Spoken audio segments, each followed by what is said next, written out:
ఈరోజు మనం చూస్తున్నాం, గత వారం రోజులుగా వైసీపీ చేస్తున్నటువంటి డైవర్షన్ పాలిటిక్స్. 2019, 2024 సమయంలో వైసీపీ ప్రభుత్వం జగన్మోహన్ రెడ్డి అధికారాన్ని ఉపయోగించి ఎటువంటి అక్రమాలు, అవినీతి పనులు చేశారో ప్రజలందరూ గమనించారు. కాబట్టే 2024 ఎన్నికల్లో వాళ్ళకి 11 సీట్లు ఇచ్చి వాళ్ళని ఒక మూలను కూర్చోబెట్టారు.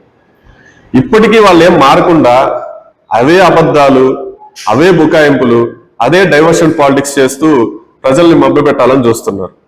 కానీ ప్రజలు చాలా మహామేధావులు, ప్రజలకు ఇవన్నీ తెలుసు.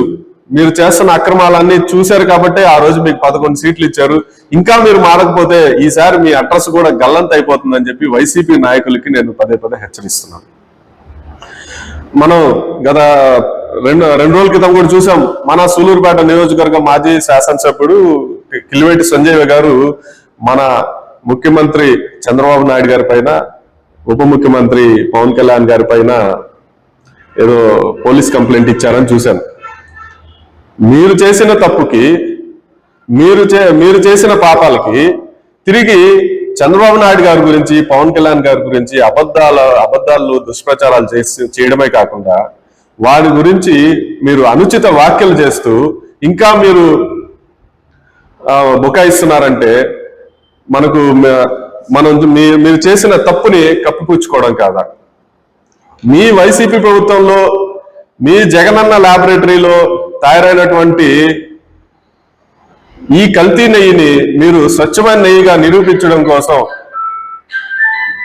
మీరు పడుతున్న తపన చూస్తుంటే ఇదే చిత్తశుద్ధి మీరు మీ పరిపాలనలో ప్రజల సమస్యలు తీర్చడంలో పెట్టుంటే, గత 10 సంవత్సరాలు మీరు ఎమ్మెల్యేగా ఉన్నప్పుడు కనుక పెట్టుంటే ఇంకా బాగుండేదేమో అనిపిస్తోంది సంజయ్ గారు. అదేవిధంగా మీ నాయకుడు మీ జగన్మోహన్ రెడ్డి మీకు నేర్పించింది ఒకటే, చంద్రబాబు నాయుడు గారి పైన మీ జగనన్న నాయకత్వాన్ని వదిలిపెట్టి మీ వైసీపీ పార్టీకి రాజీనామా చేసి మీరు రాజకీయ సన్యాసం తీసుకొని ఈ తప్పుకు ప్రాయశ్చిత్తం చేసుకోవాల్సిందిగా నేను మనవి చేసుకుంటున్నాను. జై హింద్.